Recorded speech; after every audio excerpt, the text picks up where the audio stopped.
Start. Okay. Thank you very much. You are again welcome to my next class. গত ক্লাসে আমি আলোচনা যেখানে রেখেছিলাম যে আমরা ন্যারেশনের উপর একটা বেসিক আলোচনা করেছিলাম। আজকে আমরা লেকচার 2 লিখে রুলসটা ডিটেইলস আলোচনা শুরু করব। হ্যাঁ, এটা হচ্ছে আমার লেকচার 2। হ্যাঁ, আজকে আমরা লেকচার 2 তে আলোচনা করব।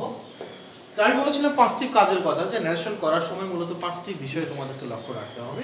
প্রথমটা হলো রিপোর্টিং ভার্বের পরিবর্তন, অর্থাৎ রিপোর্টেড স্পিচের সেন্টেন্সের উপর ভিত্তি করে বা রিপোর্টেড স্পিচের সেন্টেন্স অনুযায়ী কি হবে, রিপোর্টিং ভার্ব পরিবর্তিত হবে। দেখো, যদি বাক্যটি রিপোর্টেড স্পিচটি যদি অ্যাসার্টিভ সেন্টেন্সে থাকে, সেক্ষেত্রে তোমাকে মনে রাখতে হবে রিপোর্টিং ভার্বের জায়গায় অবশ্যই কি বসতে পারে, সে বা সেই, টেল বা টোল বসবে। যদি বাক্যটি ইন্টারোগেটিভ সেন্টেন্স হয়, তাহলে রিপোর্টিং ভার্বের জায়গায় বসবে আস্ক অথবা আস্ক অথবা ইনকোয়ার্ড বা রিকোয়েস্ট বসতে পারে। যদি বাক্যটি ইম্পেরেটিভ সেন্টেন্স হয়, বাক্যটি মিন্স রিপোর্টেড স্পিচটি যদি কি হয়, ইম্পেরেটিভ সেন্টেন্স হয়, তাহলে রিপোর্টিং ভার্বের জায়গায় অর্ডারড বা অর্ডারড, রিকোয়েস্ট বা রিকোয়েস্টেড, অ্যাডভাইস বা অ্যাডভাইসড। অনেক সময় অর্ডার, রিকোয়েস্ট, অ্যাডভাইস এগুলো কোনো কিছুই না বসে বাক্যের অর্থের উপর ভিত্তি করে কোনো ক্ষেত্রে আমরা টোল্ডের ব্যবহার করি, প্রোহিবিট ব্যবহার করি বা ফরবিট কথাটা ব্যবহার করতে পারি। যদি বাক্যটি অপটেটিভ সেন্টেন্স হয়, অর্থাৎ রিপোর্টেড স্পিচটি যদি অপটেটিভ সেন্টেন্স হয়, তাহলে ইনডাইরেক্ট ন্যারেশনে গিয়ে রিপোর্টিং ভার্বের পরিবর্তে আমরা প্রে বা প্রেড, উইশ বা উইশড শব্দটা কি করি, ব্যবহার করি।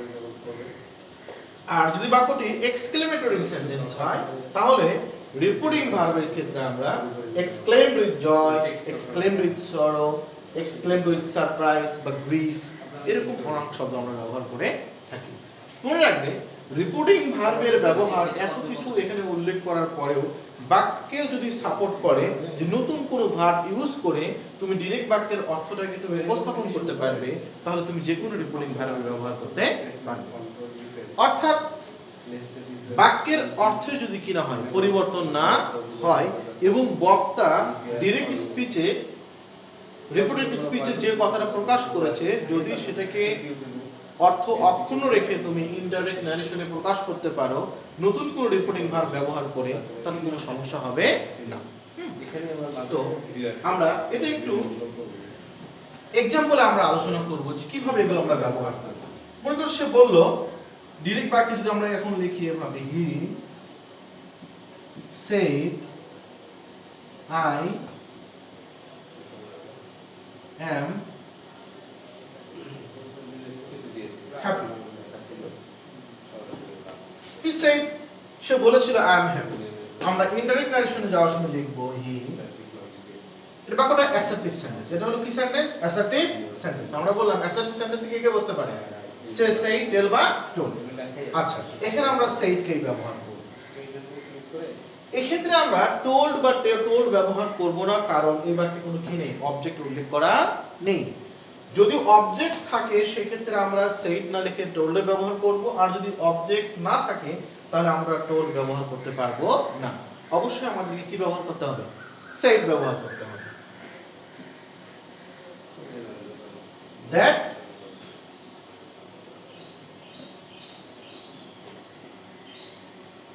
he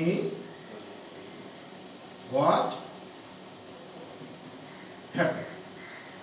এই যে সেইডের ব্যবহার, এটা কারণ কেন সেইড হলো এখানে, কারণ এটা অ্যাসার্টিভ সেন্টেন্স, এই কারণে এখানে সেইড ব্যবহার করেছি।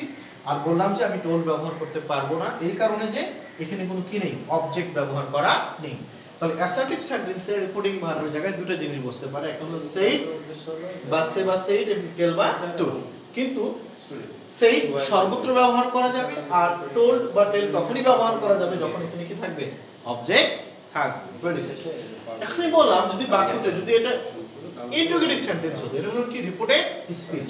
যদি রিপোর্টেড স্পিচটি ইন্টারোগেটিভ সেন্টেন্সে হয়, তাহলে রিপোর্টিং ভার্বের জায়গায় আক্স বা আক্সড আমরা কি করতে পারি, ব্যবহার করতে পারি।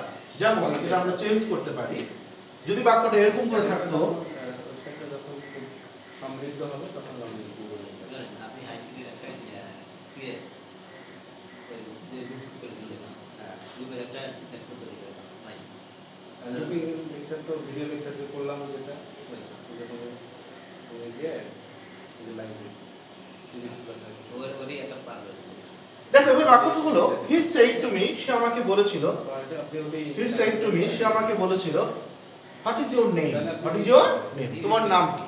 এখন আমি যখন লিখবো সাবকপি আছে না হি, এখন এই যে সেড টুর পরিবর্তে আমি এটা যদি অ্যাসার্টিভ সেন্টেন্স হয় তখন সেক্ষেত্রে আমি কি ব্যবহার করেছিলাম, এখানে সেড বা টোল ব্যবহার করতে পারতাম।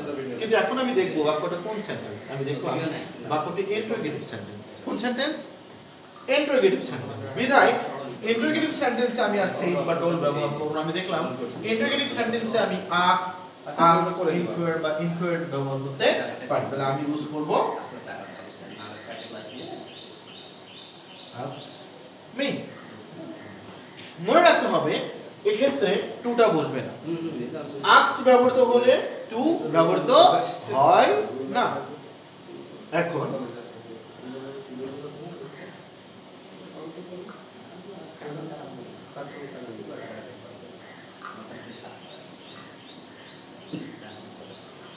হট মাই নেম ওয়াজ, আমি এতটুকু পরিবর্তন কিভাবে করলাম সেটা এখন আলোচনা করিনি, আমি শুধু রিপোর্টিং ভার্বের আলোচনাটা করছিলাম।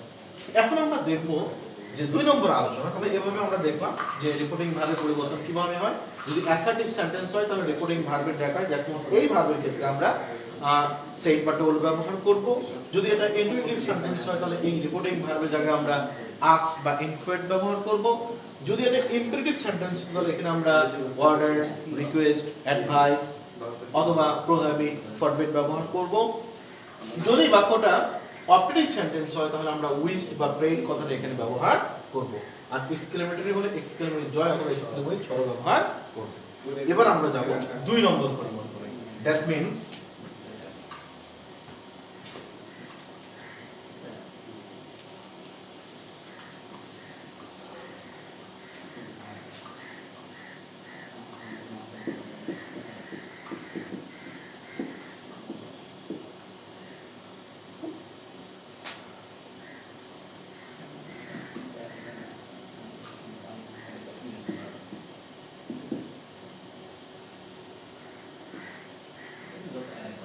ইনভার্টেড কমা এর পরিবর্তন। লক্ষ্য রাখতে হবে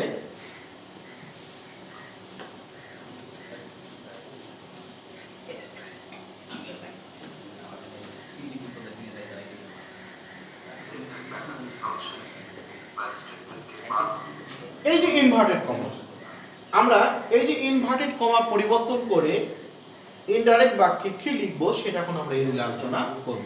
আমি লিখেছি এখানে ইনভার্টেড কমা এর পরিবর্তন অবশ্যই রিপোর্টেড স্পিচের কি অনুযায়ী, সেন্টেন্স অনুযায়ী। অর্থাৎ এই যে রিপোর্টেড স্পিচ, এই রিপোর্টেড স্পিচের সেন্টেন্সের উপর ভিত্তি করে ইনভার্টেড কমা কি করতে হয়, পরিবর্তন করতে হয়। এখন আমরা দেখব যদি এই রিপোর্টেড স্পিচটা অ্যাসার্টিভ সেন্টেন্স হয় তাহলে ইনভার্টেড কমার পরিবর্তে আমরা সাধারণত কি ব্যবহার করি, দ্যাট ব্যবহার করি। যদি এটা ইন্টারোগেটিভ সেন্টেন্সে হয়, যেমন এটাও ইন্টারোগেটিভ সেন্টেন্স, সেক্ষেত্রে আমরা ইফ বা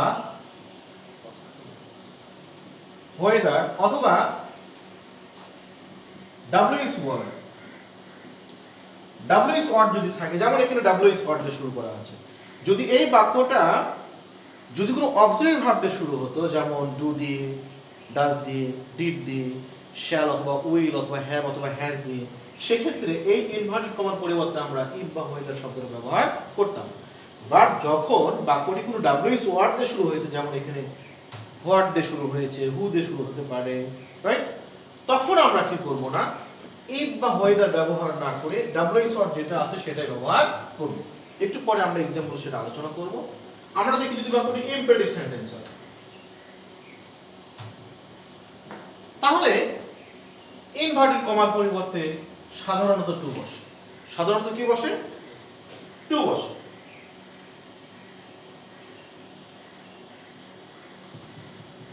তবে যদি অনেক সময় দেখা যায় একটি ইম্পারেটিভ সেন্টেন্স যদি লেট দিয়ে শুরু হয়, সেক্ষেত্রে আমরা টু ব্যবহার না করে কি ব্যবহার করব, দ্যাট ব্যবহার করব। তাহলে ইম্পারেটিভ সেন্টেন্সে ইনভার্টেড কমার পরিবর্তে সাধারণত কি বসে, টু বসে।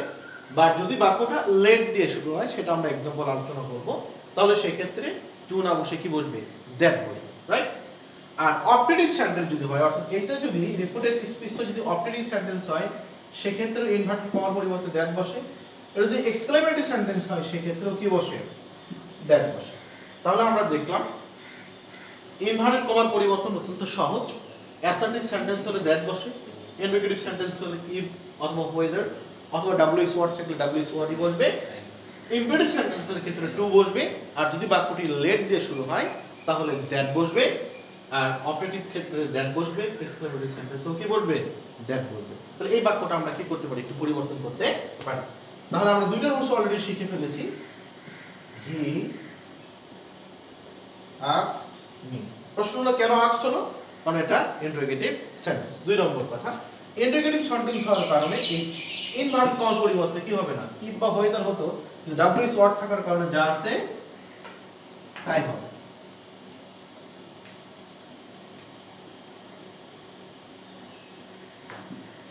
এখানে দুটো পরিবর্তন আছে, সেটা হচ্ছে পার্সন পরিবর্তন এবং টেন্স পরিবর্তন, যেটা এখন আমরা পরে আলোচনা করব। তাহলে এখন আমরা দেখলাম, এটা আলোচনা করলাম আমরা ইনভার্টেড কমা এর পরিবর্তন।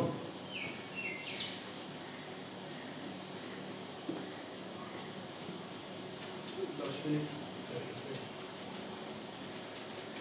11 মিনিট হয়ে গেছে। কন্টিনিউ করেন, শেষ করে শেষ করেন।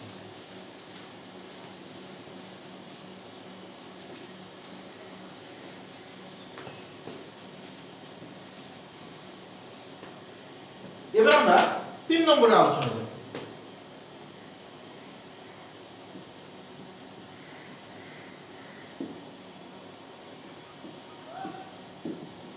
Person change. আমি দুটো এক্সাম্পলের মাধ্যমে এটা তোমাদের সাথে শেয়ার করব।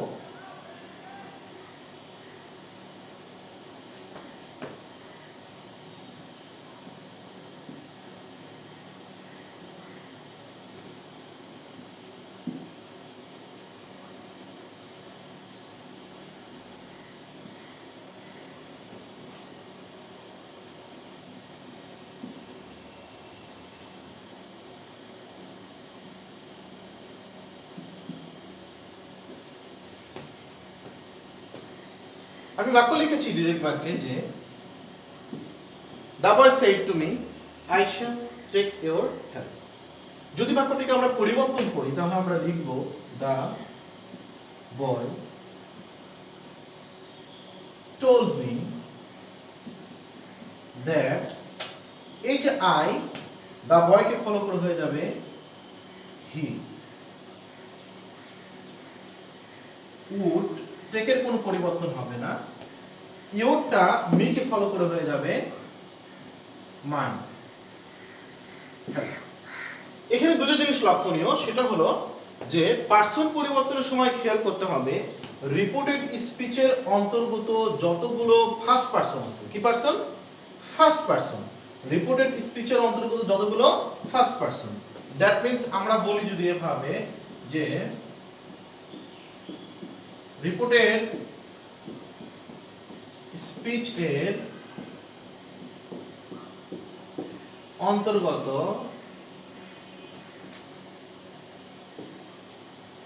সকল ফার্স্ট পারসন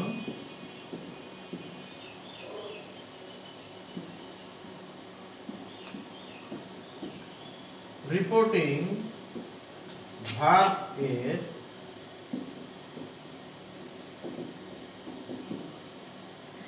সাবজেক্ট এর নাম্বার ও পার্সন অনুযায়ী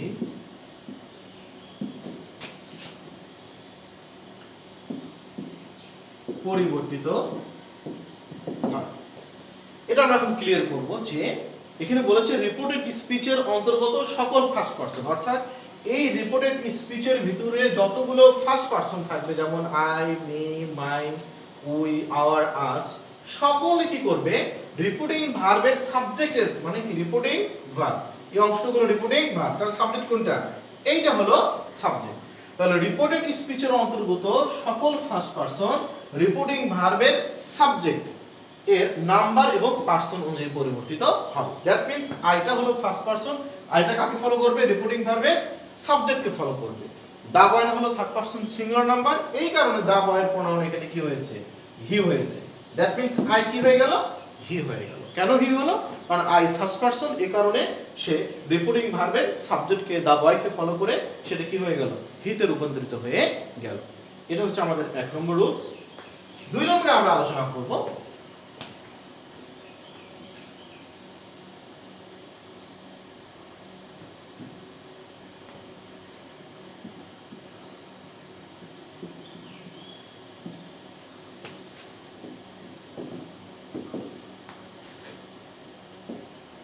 আচ্ছা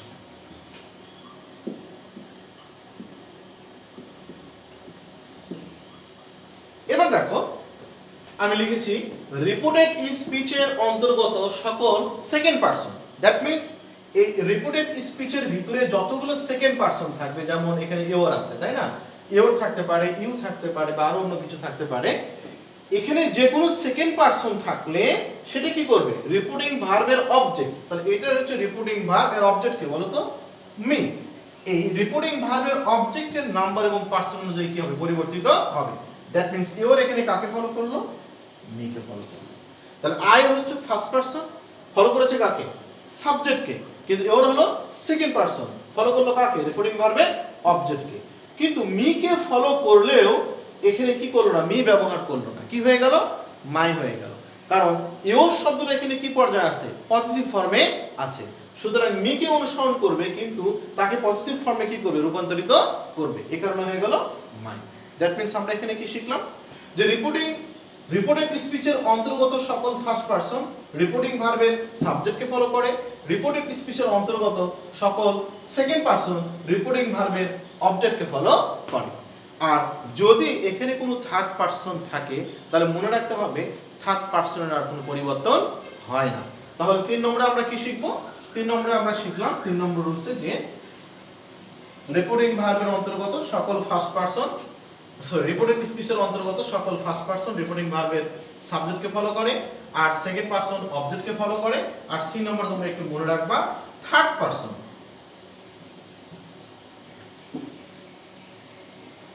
এর কোনো পরিবর্তন হয় না।